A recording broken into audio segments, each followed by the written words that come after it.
del Medio Ambiente. También platiqué con Julio Verdegué, quien ocupará la Secretaría de Agricultura, y también le presento la conversación. Don Julio, ¿cómo está? Muchas felicidades. Muchas gracias, muy amable. Oiga, ¿Cómo está usted? cuéntenos, muy bien, afortunadamente, cuéntenos primero cómo se siente de este nombramiento que hizo hoy la doctora Sheinbaum. Pues en primer lugar, muy agradecido por la confianza de la presidenta electa al invitarme a formar parte de su gobierno. Y en segundo lugar, pues con un sentido de responsabilidad muy grande, porque pues tenemos una tarea enorme, ¿no? La presidenta recibió un mandato gigantesco el 2 de junio, pero ese mandato también expresa una esperanza de que las cosas sean mejores.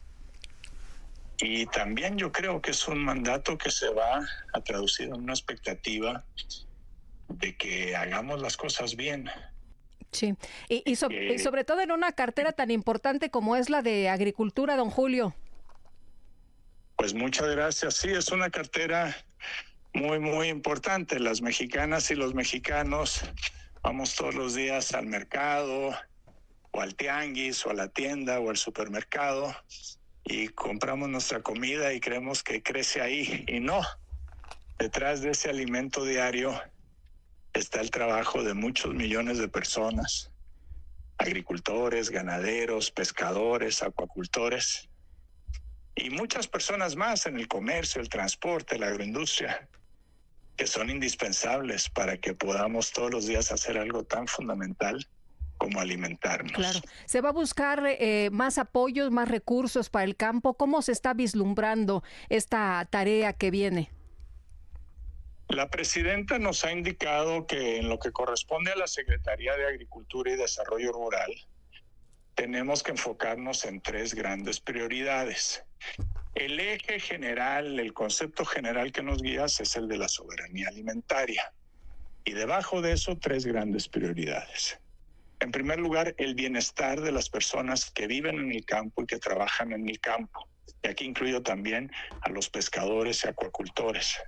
Tenemos aún muchos millones de compatriotas que viven en el campo, que producen lo que comemos y que viven en condiciones de pobreza, y muchos de ellos de extrema pobreza. Cambiar esa realidad es nuestro primer objetivo. En segundo lugar, el agua. Nuestro país, como muchos otros países, producto del cambio climático y también de otros factores, pues estamos enfrentando una situación muy crítica en el tema del agua. Y la agricultura usa casi 3/4 de toda el agua que se utiliza en México, la utilizamos en la agricultura. Y tenemos que usarla de una manera muchísimo más eficiente para liberar parte de ese recurso para otras necesidades, garantizar el consumo humano, poder dar agua, ¿no es cierto?, para estas inversiones que vienen con el nearshoring.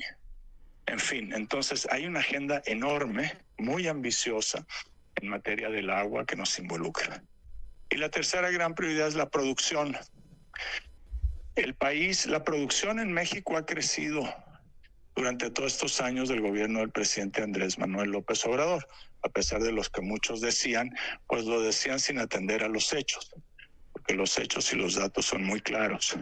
Tanto la producción para el mercado nacional como para las exportaciones.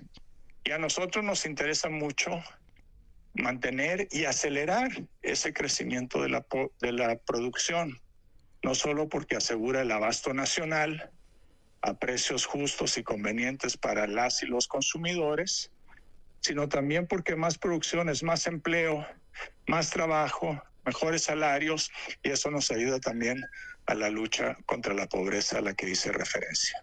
Don Julio, mencionaba a la doctora Sheinbaum algo que llamó la atención en la presentación que hizo de usted. Esta propuesta de Sin Maíz No Hay País, ¿a qué se refiere? Bueno, esa es una consigna, ¿no es cierto?, que en el país muchas personas hemos enarbolado desde que se abrieron las políticas de libre comercio, y muchos sentimos o sintieron que nuestra producción nacional de maíz blanco para el consumo, pues es la base, el centro de nuestra alimentación y también un elemento cultural muy importante, estaba amenazada.